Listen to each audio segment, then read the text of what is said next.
December na mga buds. Kaya naman it's sharing time. Tapos na ang medical and dental mission na spearheaded ng ERG and PBF. Thankfully, madami ang natulungan nito. Hindi lang tagapako, kundi mga karatig barangay din. Ang dahil sa mga sumuporta nung Concert for a Cause.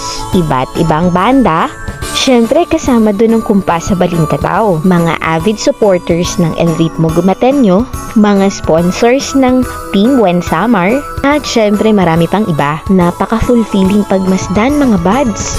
Isipin nyo, hindi kami mga politiko, hindi rin kami mayayaman, pero dahil tulong-tulong, malaki ang naiambag sa community. Kaya naman, kakato kaming muli sa inyong mga puso. Ang proceeds nito ay para sa feeding program. Any amount will do po. Sa lahat ng interesadong tumulong, narito ang aming GCash number. 2 gabi kami mangangaroling. On December 23, bangan nyo kami sa aming page. Magper-perform kami online dun sa FB page ng Kumpas sa Balintataw.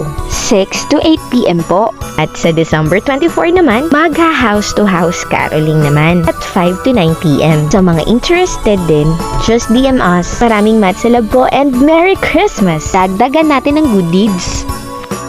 See you!